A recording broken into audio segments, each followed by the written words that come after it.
why I think this discussion is important for a person who is in sales, especially for someone who manages the sales budget, who owns the company and has to decide where to put the investments that they may be able to make in the marketing of what they're doing for their business to help create more opportunity. Mm-hmm.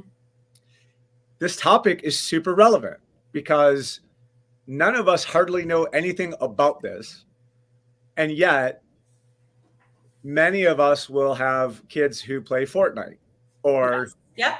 do things that if we walk by and go, what would be the practical application of what I'm watching that be, is where the real opportunity is. And even for an old guy like me who, a lot of people will say to me like, oh, you're such a forward thinker. Oh, you're always sort of on the forefront of things. I've been listening to this topic for well over a year. Mm-hmm. And while I feel like I'm starting to get it, it's important for the salesperson's responsibility from a marketing budget perspective to decide, are there ways that the use of NFT and Web3, which really to me is the underpinning of all of this, is we have a brand new internet on our hands. And most people don't recognize that because we're so used to just typing in the URL and it taking us to a place, as opposed to this idea of coming home at the end of the day and putting on a thing and going somewhere completely different. Right. And how could we, where could we spend time talking about this? And Meg, you've done, I know you well enough to know that you're humble enough to say like, you're a white belt. That's what I heard you say. You're a white belt in this discipline. And yet so many other people haven't even been able to wrap their brains around how the three letters NFT even come together in a way that makes sense. And we're not even really going to, I don't want to spend a lot of time talking about the definition or any of those things. What I really want to spend more time talking about would be the practical sales application of, if you were going to consider something like, here's the real crux of it. I, as a business person, we're a $500,000 business right now. We're on our way to $1 million. But even for us, marketing expenditures are something you really have to weigh super heavily, because you could piss this money away super easy. Mm-hmm. And it can be super uber frustrating to be like, oh my God, I spent all of this money on something, like I went to a trade show and exhibited, and I came home with no leads whatsoever, or I'm advertised on Facebook or Instagram or TikTok or any of these things, and I didn't get any leads. And that happens to a lot of small business people because they don't have a real strong understanding of why they're making the investments that they're making, to have a better understanding of how to best leverage that investment to their benefit. Okay. So you and I, Meg Erber, how many trade shows have you attended in your lifetime? 1,000, maybe. Maybe not. It feels like it, but it does. And then the countless number of hours that you've invested on your company's behalf, on your own behalf, to be in that place, to have that opportunity, to watch those people walk by and give you the 1,000-mile stare that they don't want to talk to you at all.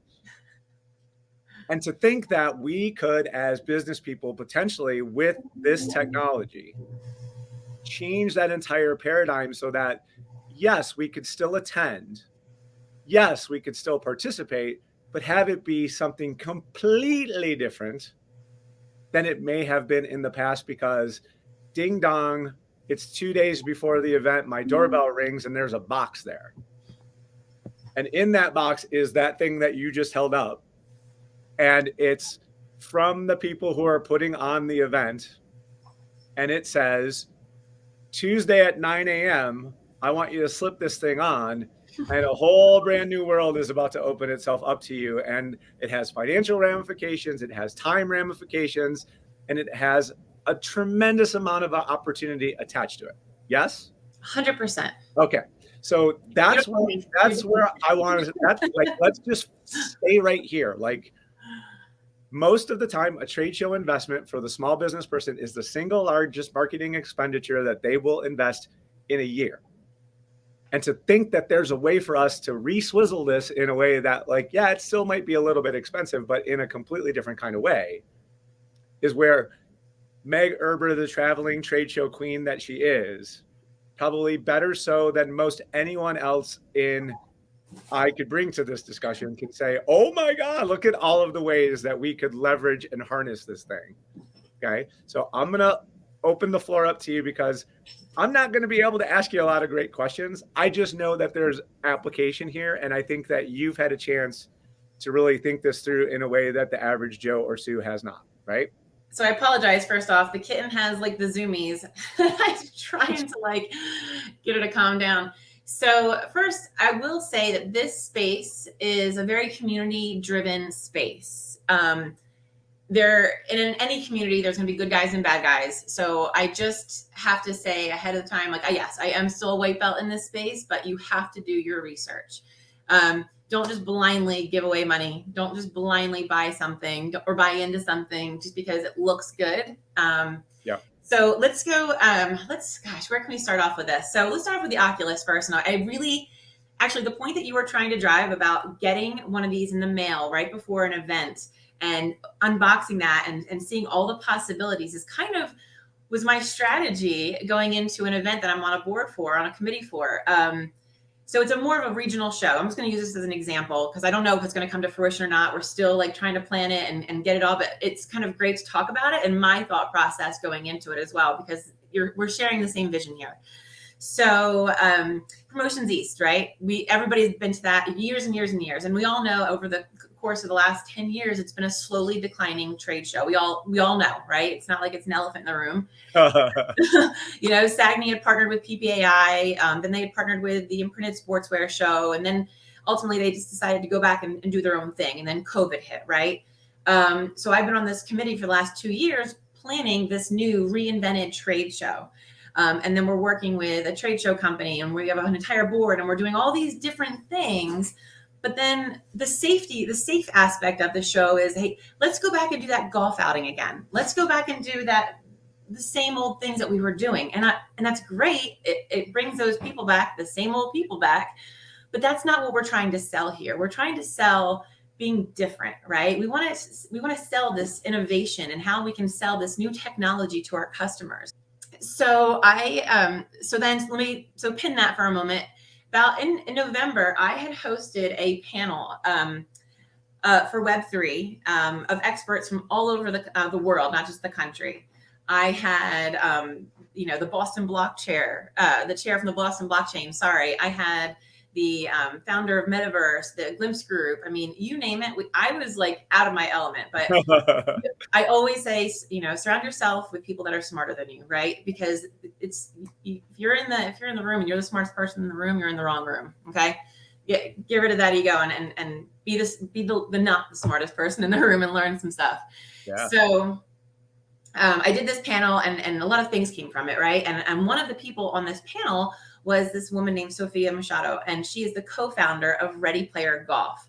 So I was so blown away by this technology and the opportunities that it presented that I pitched it to the Promotions East committee, and nobody got it because nobody had an Oculus. Everyone's like, well, I don't know, like we like golf. And I'm like, that's great, but we have this regional show with almost a national presence. We are the Vegas show of the East Coast. We've renovated it. We've moved locations. We've done everything different. Let's bring in something different so that if some CEOs or decision makers or big buyers from these companies want to be a part of it, but they don't want to drive across the country or fly across the country to do this regional event, they can join in a networking event that's available to everybody. And so I pitched Ready Player Golf.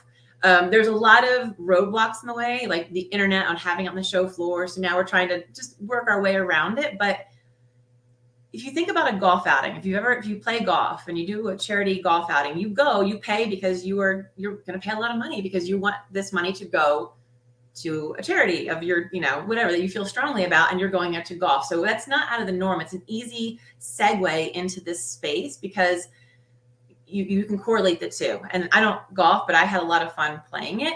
And then the capabilities, the branding capabilities are endless. So what I pitched to the board was, let's say we get some show sponsors. We're going to need an apparel sponsor. We're going to need, there's whole sponsors. There's all kinds of sponsors. There are sponsorship opportunities that are available. So let's say SNS or Alpha Broda or Sanmar wanted to sponsor and be like that quarter zip or the hat, So every golfer then would get that quarter zip or that hat. You do where I'm going with this, Roger? I certainly do. Within that sponsorship, they would also be giving away a 3D piece of merchandise that their avatar can now wear during that golf outing, during a Metaverse meeting, during whatever they're doing. Now they are wearing a branded piece of merchandise from that tournament, from that supplier or whatnot. And now they can use it. They can wear it to all their meetings. And it's such a really good opportunity to show how branding can work here and be able to show off some new 3D opportunities. It's endless. And it's not necessarily for the suppliers of our industry to be selling it. It's to really kind of show that this is another option so that we can give these tools to the distributors like yourself to be able to offer to their clients, because it's becoming more mainstream as we go. I mean, if you watch the Super Bowl, they gave each attendee an NFT. Now, I know we didn't want to talk about definitions, but we should probably say what an NFT is. It is a non-fungible token. Right. Yeah. Super Bowl example is the exact right way to try to explain this to someone. So yeah. So it's like you spent the bajillion dollars to attend this event, kind of like attending a trade show. Yep. And in addition to all the things that come along with that, they broke some ground and created a new thing that they could give people for that massive investment that they had invested, right? Exactly. And so what's really neat about these NFTs is that it could just be an image, right? A JPEG. Like, what's great about a JPEG? Well, you can kind of program in a contract to it. So let's say it is a picture. I actually don't know what the NFT looked like. I didn't get to see it, but it could have been like the touchdown that won the game or whatever. And it could have been a picture of that. It actually was the ticket. Oh, so that's really cool too. Because I mean, how many times have you kept the tickets from concerts or Super Bowls? Like, that's insane. Like, that's like, oh, I went to this. I got the first NFT from a Super Bowl. That's going to be worth some money.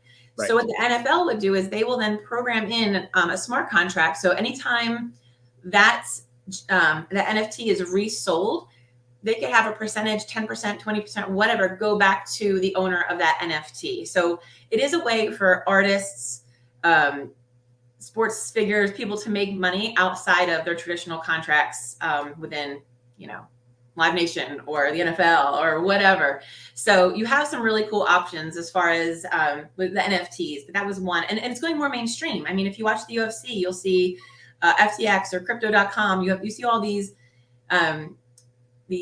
platforms for people to trade and buy cryptocurrency. So the more mainstream we see, the easier it's going to get to buy and trade. And, we're going to see it more mainstream, but that's why we're getting in on this now on the ground level in our industry, because we know that people are asking for it. We know that it's going mainstream. So who better to supply our customers with this new technology that can be meshed with our physical promo items that we give to them? It's just an add-on. It's not going to replace it, I don't think, not for a very long time. And we don't want it to, because this is our job. This is our passion. We love promo. We breathe it. We entangle into everything that we do. But it's just an add-on. And like I said, we don't want our customers, speaking for you, we don't want your customers to go looking elsewhere when they can get these things from you. Yeah. So there's a couple pieces here. So probably the biggest hurdle for the average listener to wrap their brain around is the notion that literally you can come home from your real world and leave it and go to a place where there are people and activities and things and entertainment and an entire other alternate world that exists in a different plane online. Yeah. And if you have kids who have played those kinds of games, in reality, that's what they're doing. And to me, the biggest breakthrough for those people who know this artist, the artist Travis Scott, last year had a concert inside the virtual reality platform that was attended by millions of people. And the entertainment value of that concert was different because it wasn't his physical presence, they had created an electronic version of him, and he could Oh yeah.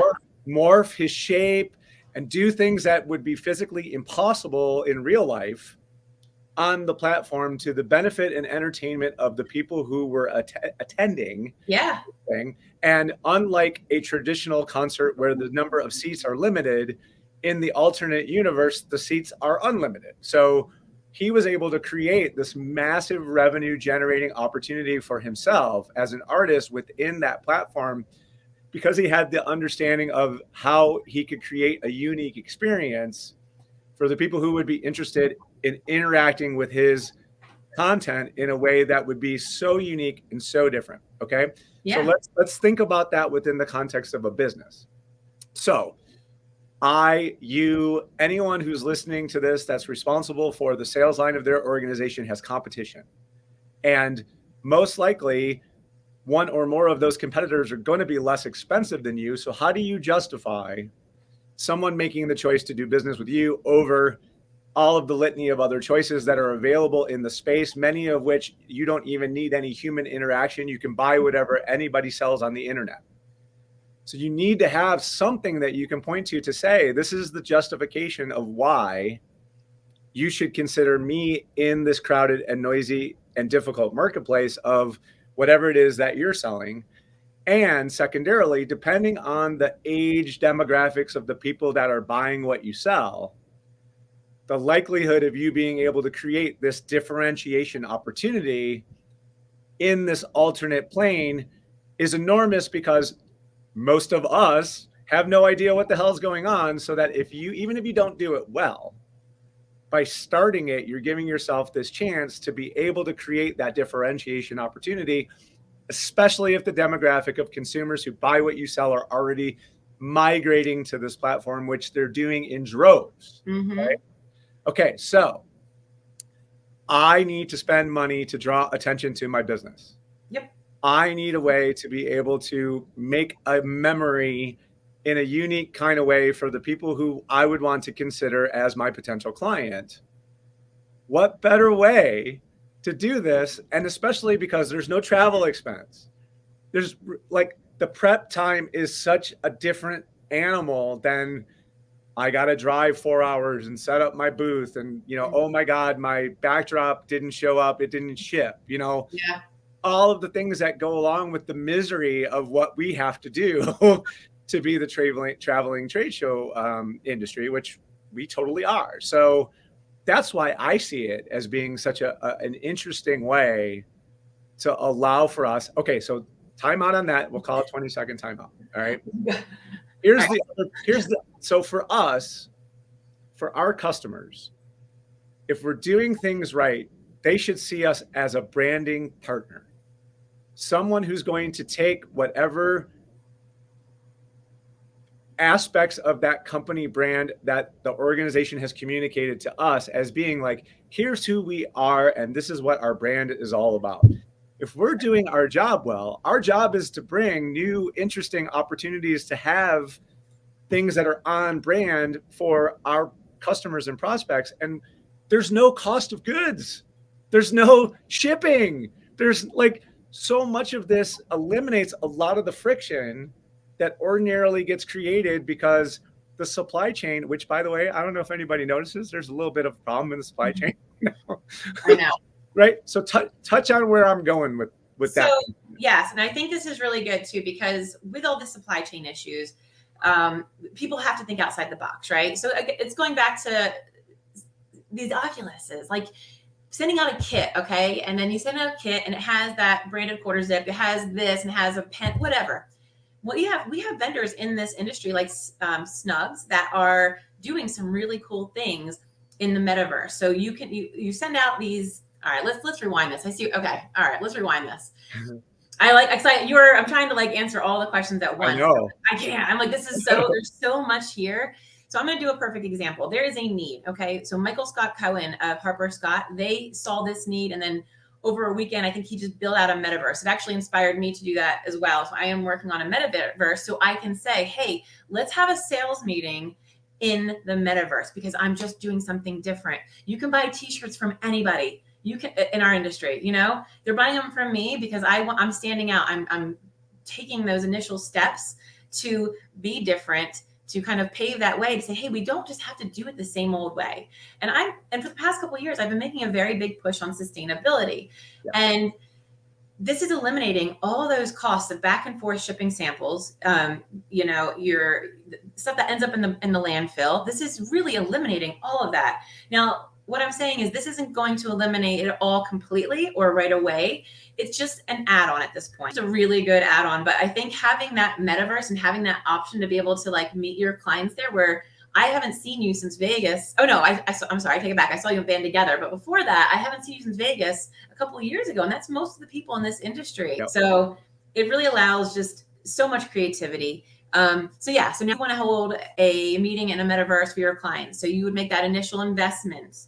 So it's kind of what I was thinking for Promotions East. We have a sponsorship for the Oculuses. So when we send them a kit, now I have 50 CEOs, decision makers, buyers that are getting these Oculuses. These are the people that I want to have them because I want them to see how cool this is, then say, hey, I want my sales reps to be offering this to their customers. Hey, it's going to take back a lot of expenses on the road, the mileage, the gas. It'll cut back on some of the sample costs. But again, it's not even about the cost, or it's just literally about being different right now. Because over the last 2 years, we've had a lot of time to sit back and reflect about how we want to do things.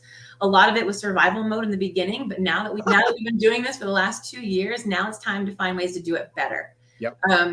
I kind of do this in jiu-jitsu a lot too. So I'm going to kind of explain it that way. And it's what I do to my students. So when I'm training at a gym, right, we could be doing the same move. I'm teaching the same move to everybody. So we all learn it. So we all know how to beat it. We all are just sitting here beating each other with the same move.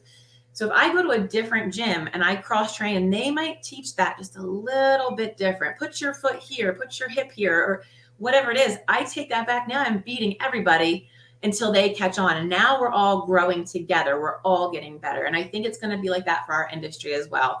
We just going to have to help each other and just, you know, one day at a time with this. And I think it's going to be really neat to see the outcome when it's all done. I have a national real estate organization as a client. Okay. And very early on in this whole process, they built exactly what you're talking about. And they have 70,000 agents worldwide. Imagine how having an opportunity to invite all 70,000 people to a centralized place online. They can have motivational speakers. They can have educational events. They can have things that are entertaining. They've had concerts in this. Oh yeah. platform. All that stuff happens. Yeah. Great networking opportunity. So you're so you're listening and you're like, well, I don't go to trade shows. What we want you to think about is every sales organization has a different set of things that they use to try to entice a potential prospect to become a client. And this is just another way for you to be able to attract the people that you would potentially want to have as your prospects, especially if, I keep saying it over and over and over again, if the demographics of the buyer community you seek are the right group, you not being there means you're leaving yourself open to competitors that are there. Exactly. And think about the realtor business, man. This just came to me. So I'm trying to buy another house right now as a Airbnb property or something. And I've been looking in Maine. There's a specific location that I want, but the real estate it goes so quickly that if I'm not up there to buy it, it's going to go. Right. So for me as a buyer, I can do the pictures, I can do the 3D tour, but unless I'm there or I really don't get to see it, a lot of it could be hidden, or a lot of it could be not to scale or whatnot, because pictures are very deceiving. If those realtors built out a model, I mean, usually there's already pictures, there's 3D pictures, but there's also the floor plans. This could easily be built into single metaverses where, hey, if I'm the buyer, I can go into that platform and on my own walk around the house from the comfort of my home. Yep. And then you have other sponsorship opportunities for the finance people, the loan people, everything that goes along with buying a house, the concierge, There's so many Title company. opportunities, right? Title companies. My mom used to own a title company. There's just a lot of branding opportunities for everybody to get involved here, and they don't have to leave. So I'm not going to go up to Maine every weekend or every other day. I can't. But if I can put this on and go view a new house, I could probably buy one a lot quicker, or at least narrow it down and say, okay, now I'm going to come because I've got 3 or 4 good quality houses in that location. Instead, I'm just missing them all. And I know from my discussions with people that I interact with that things like, hey, are you going to go back to a live sporting event? For many people, I know the answer is unequivocally no. Oh, wow, really? Will you go, it's a way to do it, but will you go to a live concert again? Unequivocally no. The world has changed. Yeah, it This has. has changed things now. So by creating an opportunity for us to replace the in-person in an immersive kind of way, because if you've not been in those goggles yet, it's going to blow your mind at how immersive it really is. So getting in there and kind of seeing what that metaverse can represent will give you the chance to get your wheels turning. And the entry point of this whole thing really is things like those goggles that you just showed us. So it's not as if there are tremendous barriers for your participation. It's just a matter of making up your mind that in the marketing cadence of what you're trying to do for your prospects, I always say that you should culminate that stretch of things you're trying to do with something that's really unique and exciting that would get that person from behind their desk and out somewhere with you, that it's not the more formal, I'm coming in to make a sales call on you, or we're meeting, on Zoom. No, this is like, I want to get your attention. Yes. Yep. And by building little breadcrumbs along the way to tell people, and oh, by the way, if you continue with me on this journey, there's this really amazing thing that's going to happen at the end of this cycle. You can build up that interest and that momentum around getting someone excited about the idea of this amazing once in a lifetime. In their minds, it really would be like, oh my God, I've never done anything like this before. And by doing that, you give yourself that real opportunity for your brand to be the one that when they're considering all of the other options that they may choose, they're like, yeah, but man, Roger took me out to this amazing conference that I never even had to leave my desk for. I want to do that again. So I'm probably going to keep paying attention to him and his company, because if he did it that time and it was this good, 6 months from now, when he does the next one, how much better could it potentially be? And isn't that really what all of us are trying to do, is to create that stickiness for what it is that we want that person to do with us along the way? I don't see many other opportunities to do it to the degree and the interest that it could create like it can do here. And I agree, all of that. And I think the initial investment isn't what people actually would even think. It's not hundreds of thousands of dollars. No.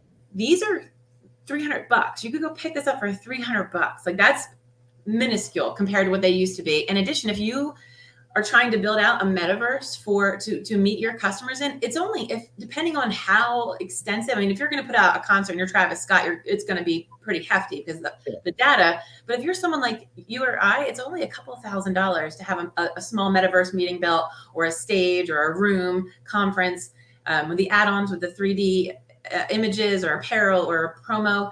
I mean, there's so many opportunities for promotional products and promo in general in this space. So it's really exciting. You just got to ask the right questions and keep talking about it. And then when people see that you're passionate about it, they're going to come to you like you came to me, because I'm the expert. No, I'm just one of the first people to really get out there and do it. And I think by keep talking about it, by keep advocating it, we're making it mainstream for our industry, like the big players in the real world are making it mainstream for them. Yeah. So, well, and think of it this way. So let's just say it's $5,000. Okay. Yeah, around that. Most trade shows cost $5,000. And if I said to you, you're like, oh, I'm going to go participate in whatever trade show it is. My first question to you is, what do you hope to get out of that? And most of the time people would say leads, right? Okay. So maybe there's 5,000 people at the event. Some percentage of those 5,000 are going to visit you. Some percentage of the people who visit you are going to be interested, and some of the people who are interested will ultimately convert to clients, right? How much work do you have to go through to sift through all of those 5,000 people to get down to the people that you really want? Or the 10 people you really want, you send them this, because if it really was 10 at the end of the event that you were trying to get your arms around, don't you think that the 10 probably would be more interested in the box that showed up with the headset in it? And like you said, to your point, most likely we can spread the cost of this out amongst not just us. There's going to be other people that if you went to them and said like, hey, you'd be a great partner for me. I know you don't know anything about this, but I do. Would you be willing to give me some money to help me make this be a thing? And the likelihood of them saying no is probably mitigated to a certain degree because, oh my God, the novelty of this. Yeah. And those 10 people who you send that headset to, what's the likelihood they're going to be like, meh? You know? I know. And not only that, for people like, for, suppliers, or even if you're doing this for your customers, the analytics that are available. So if I have a trade show booth and you walk in and you only look and everyone's just looking at one thing, I will know how long you clicked on that, how long if you picked up this water bottle, if you made it bigger or smaller, and I will know that as the back end. So that is so valuable, because if you go to a trade show and you have those 5,000 people just walking through the booth, the only leads that you're going to get are the leads that you scan. But now everybody that's coming into your booth is essentially being scanned. And now you know what they're interested in. So when you go to follow up with them, you know exactly what they're interested in. They really like that water bottle that was this big, but then they filled it with wine and then it was this big. And we know. and even better if we already have their logo. Yeah. And then you put it right on there when they walk in. And or better yet, you looked at it, let me just do a spec sample and send it to you. So now you have the physical piece as well. So, perfect. Hey, I saw that you were not only interacting with us, but you were interested in this very specific item based on the amount of time that you spent with it. So let me just be proactive. There you go. Get that in your hands so that you have the opportunity. We're just shortening this cycle between prospect to client. Yeah. Because we're using the information that they're sharing with us by participating in this to our collective advantage. We could go on about this forever. I told you, I was like, this is a topic that I could talk about for hours, and we've only touched on a tiny little piece of it. I mean, you have, gosh, there's just so much to talk about. I love it. You have digital and digital branded merchandise first, right? You've got the wearing and using of the digital merch in the metaverse. The gaming sponsorships in general, depending on where you are. Like I said, if you've got the realtors, you have everything that goes along with realtors. You have banking, you have everything it's just, there's so much. So the advertising, all right, let me ask you a question. I know it's not the question, but it's a question. Let's say it's 200 years ago, or even 100 years ago, even 50 years ago, and someone came to you and said, I'm going to sell you, or I have a piece of property in Times Square and I'm going to sell it to you for $20,000, even $50,000. What would you say? Let's go. Right? Let's do it. Here, take my money. Right. So that's one thing. That's kind of how I got involved in this. VJ has been in this crypto space for about 2 years, and he came up to me and he was like, Meg, check this out. And it was just like a teaser video for this metaverse called Blocktopia. And when I tell you, it was like Times Square, and they're about to have a land sale very soon. We're already in on that ground level. So now I have a store that's already being rented out. So once the land sale goes out particular, it's residual income. I don't have to do anything. I don't even have to do the store. I just own the location and people are renting it from me in Times Square. So I have that Times Square billboard. Boom. NFT drops. You get in early. Get in early. Right? Yeah. So that's all. I want people to start thinking that way. Like, where is my money, my investment best served? Is it in the NFTs? Is it in the blockchain? Is it in the VeChain? VeChain, I feel like, will revolutionize our entire industry. And that is just a brief snippet. That is being able to track an item from inception to delivery. Yeah. Talk about transparency. That will literally, that's a whole other podcast. So keep that But the global and virtual trade shows that people are attending, the whole avatars, that to me is where I think our focus should be now, because as the supply chain of our industry down to the end user, we can all offer it to our customers throughout. So lots of opportunity there. So either your brain is exploding because none of this makes any sense to you, or you're super excited because maybe we've done a decent job of at least teasing out like some of the ways that you as the business owner or the person responsible for the sales line in the organization might be able to use this to your advantage. My good friend in promo cares and my buddy Meg that I've known more years than either of us want to admit gets gets to ask me a question that I have no idea what she's going to ask me about. So I'm going to grit my teeth as she's coming up with something that's going to make me have to think. Okay. So I did a demo for this Ready Player Golf, and I'm gonna throw Rachel Levin under the bus because she had the coolest idea.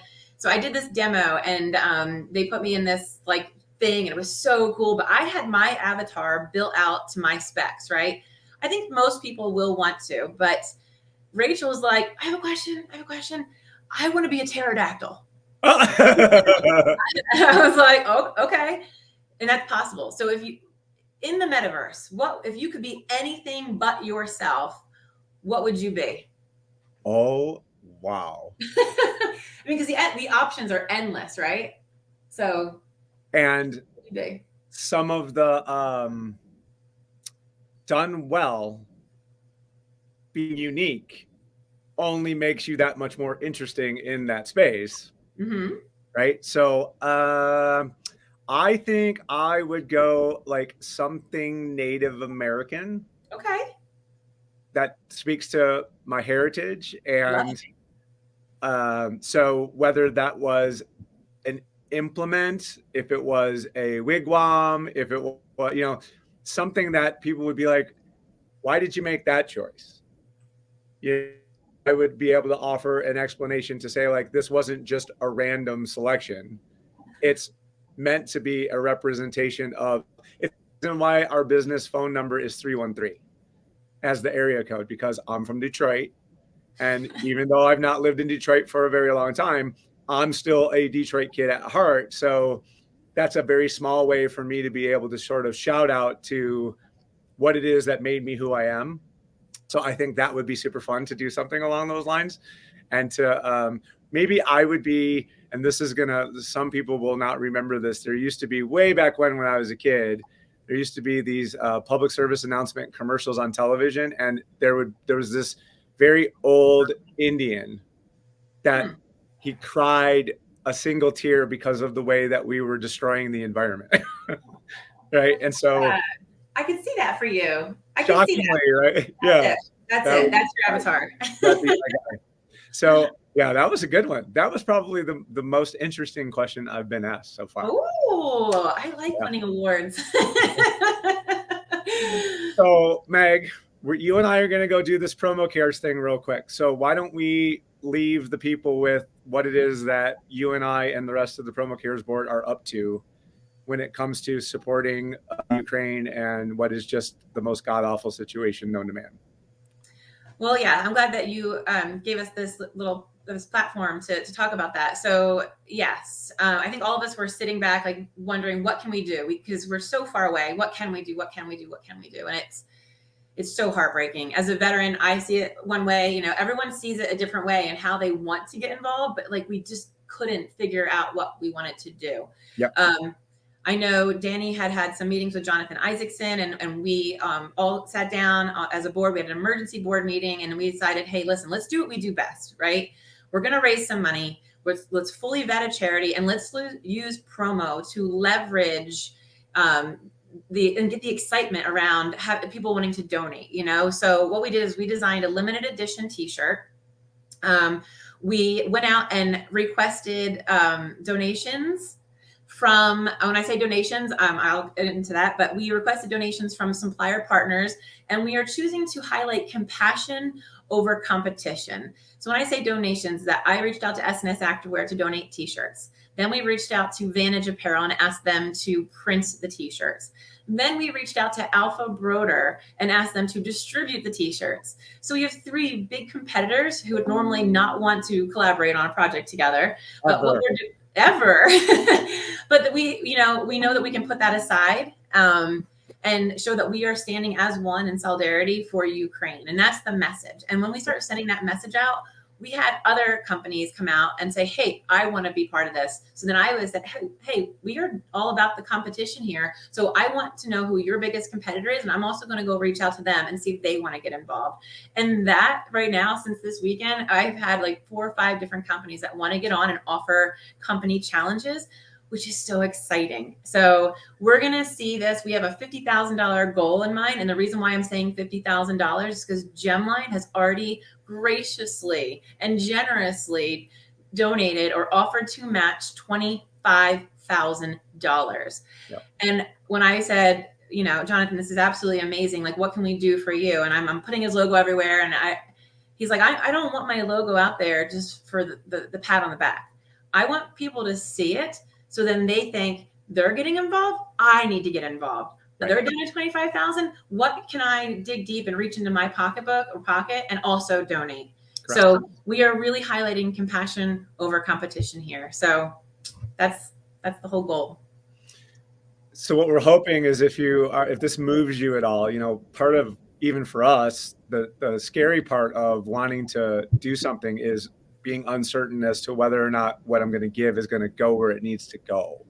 Yes. So we are taking advantage of the relationships that these owners of massively big businesses have to vet and verify that when we do make this donation, it will go to the places where it can make a tremendous impact. And we know that our industry and the power of promo is an amplification effect. So 50,000 could potentially turn into something significantly larger than that. So knowing with confidence that you as a donor don't have to worry that the money that you're going to throw in isn't going to get to the places it needs to get, to me, is one of the biggest things I'm so excited to communicate to people. Is you don't have to go do this work.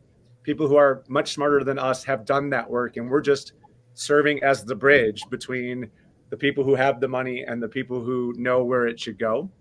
So I'm super excited. We're going to launch this here in just a matter of hours. So getting the opportunity to be able to spread this message at this important time in what is literally, as I too, as the father of active military, this is really important, and it's a scary time in life. And I'm gratified by the fact that we are being able to serve this purpose, because it's very much what Promo Cares is all about. It is. And I want to touch on, and you had started to say it, and so did I, but we never actually got there. Because of the donations that we receive from these partners, we are able to back out 100% of our hard costs. We don't have any hard costs. So 100% of every dollar donated goes to our mission. And our mission is to support the Save the Children Federation.